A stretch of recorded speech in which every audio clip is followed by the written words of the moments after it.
আইদাস YouTube চ্যানেলে প্রিয় দর্শক বন্ধুরা, তো বন্ধু যে সমস্ত ব্যক্তিরা রোজ ভ্যালিতে টাকা রেখেছিলেন তাদের জন্য কিন্তু একটা খুশির খবর রয়েছে। অর্থাৎ দেখতে পাচ্ছেন যে এখানে উল্লেখ করা হয়েছে যে রোজ ভ্যালি টাকা ফেরানোর উদ্যোগ খুলছে ওয়েবসাইট।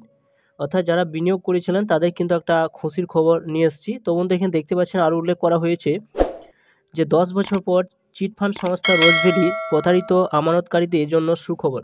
এছাড়া বলা হয়েছে নতুন বছরের প্রথম সপ্তাহে তাদের টাকা ফেরানোর প্রক্রিয়া শুরু হয়ে যাবে।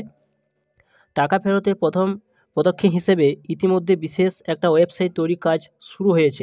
জানুয়ারির প্রথম সপ্তাহ থেকেই ওই ওয়েবসাইটে আমানতের নথিসহ আবেদন করা যাবে।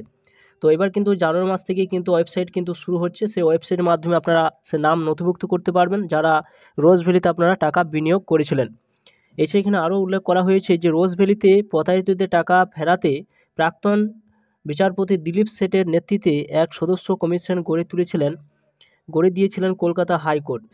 সেই সঙ্গে টাকা ফেরতে আবেদন গ্রহণের জন্য একটি ওয়েবসাইট তৈরির নির্দেশ দিয়েছিল বিচার বন্দ্যোপাধ্যায় বেঞ্চ। এই প্রেক্ষিতে কমিশনের তত্ত্বাবধানে তৈরি হয়েছিল একটি অ্যাসেট ডিসপোজাল কমিটি এডিসি। শুক্রবার সেই কমিটির তরফে জানানো হয়েছে ওয়েবসাইট তৈরি করতে একটি সংস্থাকে বরাদ্দ দেওয়া হয়েছে। তারা কাজ শুরু করে দিয়েছে। জানুয়ারি মাসে প্রথম সপ্তাহ থেকে ওই ওয়েবসাইটে কাজ করতে শুরু করবে। তো আপনাদের একটা খুশির খবর রয়েছে। দেখতে পাচ্ছেন যে জানুয়ারি মাস ঢুকলে কিন্তু আপনাদের প্রথম সপ্তাহের মধ্যে কিন্তু সে ওয়েবসাইটে আপনার নাম তুলতে পারবেন যারা রোজ ভ্যালিতে বিনিয়োগ করেছিলেন। এছাড়া এখানে আরও বলা হয়েছে, দেখতে পাচ্ছেন কোন কোন ব্যক্তিরা পাবেন না, প্রায় 60 লক্ষ আমানতকারী রোজ ভ্যালিতে টাকা রেখে প্রতারিত হয়েছিলেন। আমানতে মোট অঙ্ক প্রায় 3.5 কোটি টাকা। রাজ্যর গণ্ডি পেরিয়ে ভিন রাজ্য এই বেআইনি অর্থলগ্নি সংস্থার শাখা গজিয়েছিলেন। তাই অনেকে রোজ ভ্যালিকে রাজ্যের অন্যতম বড় চিটফান্ড বলে মনে করেন। বর্তমানে রোজ ভ্যালির সম্পত্তি ও চালু কোম্পানিগুলো দেখভাল করে কমিশনের তত্ত্বাবধানে গঠিত এডিসি। কমিটির সদস্যরা জানিয়েছেন যে রোজ ভ্যালির বাজেয়াপ্ত সম্পত্তি পরিমাণ ছিল 2100 কোটি টাকা। এর মধ্যে রয়েছে যে 800 কোটি টাকা এর অর্থ বর্তমান ইডির কাছে জমা রয়েছে। পাশাপাশি বর্তমানে রোজ ভ্যালির চালু কোম্পানিগুলোর লভ্যাংশ নিয়মিত জমা পড়েছে ইডির কাছে। এছাড়া আরও উল্লেখ করা হয়েছে যে ওয়েবসাইট তৈরি হয়ে গেলে ইডির ওই অর্থ কমিশনকে হস্তান্তর করবে। তা থেকে ধাপে ধাপে আমানতকারী টাকা ফেরানো হবে বলে জানানো হয়েছে। তো এখানে দেখতে পাচ্ছেন সুন্দর করে উল্লেখ করা হয়েছে ওয়েবসাইট তৈরি হবে। ওয়েবসাইট তৈরি হওয়ার পর আপনারা যে নাম নথিভুক্ত করবেন, এরপর আপনারা ধাপে ধাপে কিন্তু সেই রোজ ভ্যালির টাকা আপনাদের দেওয়া হবে।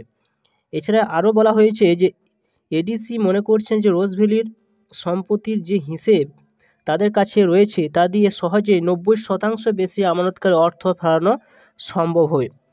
তো এখানে দেখতে পাচ্ছেন যে সে তাদের একটা অনুমান করছে যে যদি যে আমানতকারী যে টাকা বিনিয়োগ করেছিলেন তো 90%, 100 মধ্যে 90% মানুষকে আমানতকারী কিন্তু টাকা দেওয়া সম্ভব হবে। কিন্তু কারা প্রথম টাকা পাবেন সেটাই রয়েছে প্রথম প্রশ্ন। তো যাদের আমানতের অঙ্ক যারা বিনিয়োগ করেছিলেন 5,000 টাকার মধ্যে তাদের প্রথমে অর্থ দেওয়া হবে বলে সিদ্ধান্ত নিয়েছেন কমিশন। এরপর ধাপে ধাপে বড় অঙ্কের আমানত মেটানো শুরু হবে। প্রতারিত আমানতকারীতে আইনজীবী শুভাশিস চক্রবর্তী ও সুস্মিতা কুমারী সিং জানিয়েছেন যে এই উদ্যোগের ফলে দীর্ঘদিন পর আমানতকারী অর্থ ফেরত পাওয়ার পথ একটা প্রশস্ত হলো। তো বন্ধুরা, আপনারা জানতে পারছেন যে এখানে যারা রোজ ভ্যালিতে বিনিয়োগ করেছিলেন তাদের জন্য একটা খুশির খবর রয়েছে। দেখতেই পাচ্ছেন। তো আপনারা জানুয়ারি মাস থেকে কিন্তু রোজ ভ্যালির টাকা পেতে শুরু করবেন। তো যে ওয়েবসাইটে তৈরি হবে সেই ওয়েবসাইটে অবশ্যই আপনারা জানতে পারবেন এই ভিডিওর মাধ্যমে কখন কি ওয়েবসাইটের নাম আপনারা নথিভুক্ত করবেন। অবশ্যই আপনার চ্যানেলটা সাবস্ক্রাইব করে রাখুন, পাশে থাকা বেল আইকন অবশ্যই আপনারা প্রেস করে রাখবেন। তো থ্যাংক ইউ বন্ধুরা সকলে।